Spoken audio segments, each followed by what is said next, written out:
ఓం శ్రీ సనారి విశ్వేశ్వరాయ నమః. శ్రీ సనారి విశ్వేశ్వర సంవాదం.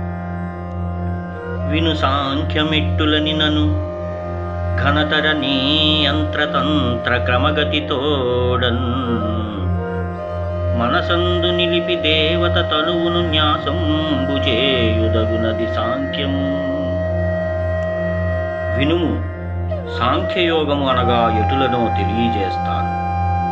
ఘనమైన యంత్రతంత్రములతో కూడిన దేవతా సంబంధమైన రూపమును మరియు మంత్రమును మనసునందు న్యాసము చేయుటియే సాంఖ్యయోగము అనదగును దేవి.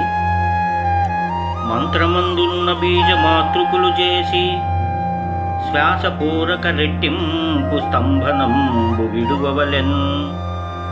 మొదలు గావించినటుల నిలిచినవి స్తంభనంబౌను ఇంపుగాను. మంత్రమునందు గల బీజములను మాతృకలు చేసి ముక్కు ద్వారా శ్వాసను పీల్చుకొని దానికి రెట్టింపు సమయము స్తంభించి విడువవలెను. మరల తిరిగి అటులనే రేచిక పూరక కుంభకముల ద్వారా మంత్రసాధన చేయవలెను.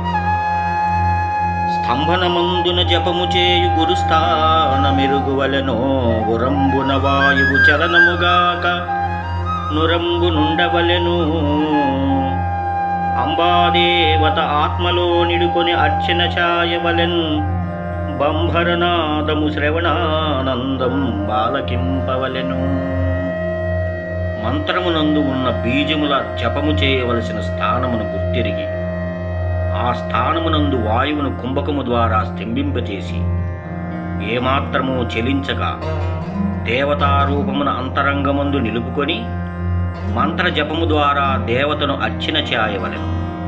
మరియు చెవినందు వినిపించు నాదమును ఆనందానుభూతితో ఆలకించవలెను. అలా సాంఖ్యయోగము సాధించవలెను దేవి.